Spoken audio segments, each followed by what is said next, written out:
J'ai déjà dit à quel point nous sommes confrontés à une pléthore de signifiants, une pléthore de mots. Je dis aussi que l'astrologie était victime de cette invasion de vocabulaire, de lexique zodiacal, de lexique mythologique, et que ça avait abouti à une usine à gaz. Je crois que le cas de l'anglais est emblématique. Parce que l'anglais, justement, alors on dit que c'est une langue très riche. Qu'est-ce que ça veut dire?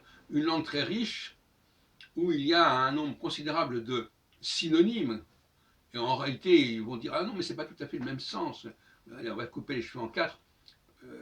On a beaucoup, parfois, dans le café Philo McDo, quelqu'un qui vous dit, ah mais ce mot-là, ça n'a pas le même sens que ce mot-là. Donc il y a une espèce d'éducation intellectuelle qui conduit les gens à vouloir faire des différences partout, de façon à justifier que ce mot-là qu'on a appris n'a pas exactement le même sens que ce mot-là, autrement ça serait ridicule, ça serait redondant.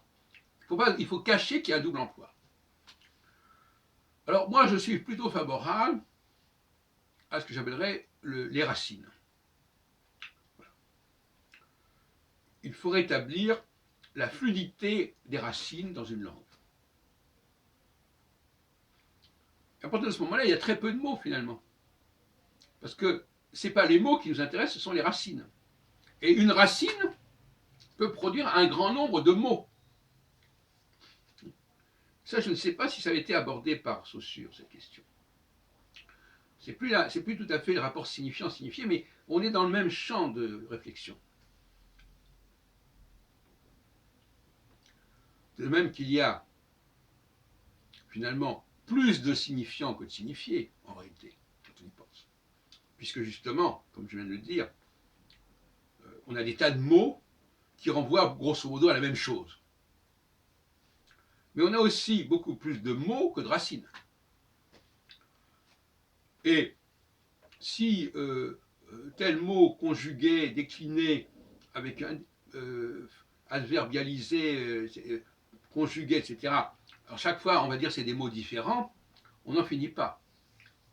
Donc finalement, quand on classe les mots par catégorie de racines, il n'y en a pas tant que ça.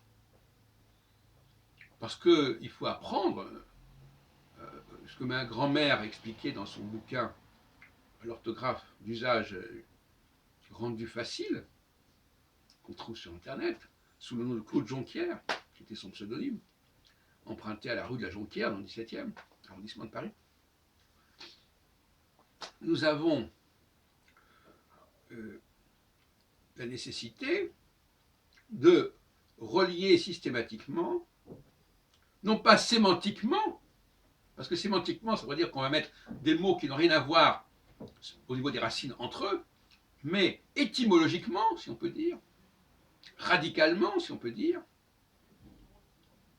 et c'est déjà un travail considérable et appréciable, que les gens qui ont appris la langue comme ça sur le tas apprennent à constater et à repérer et à classer les mots appris selon un certain nombre de catégories de racines, et ces mots n'étant généralement que des dérivés d'une même racine. C'est intéressant aussi sur le plan sociologique, parce qu'effectivement, on sait très bien qu'il y a beaucoup de personnes, mais il y a très peu de leaders. Ben, c'est la même chose. Si je reconnais qu'il y a peu de racines et beaucoup de mots dérivés, je reconnais aussi qu'il y a peu de leaders et beaucoup de gens qui sont dans la suite du leader, dans la mouvance du leader, etc. Donc ces questions de linguistique nous renvoient aussi à une certaine théorie de la verticalité et de l'autorité.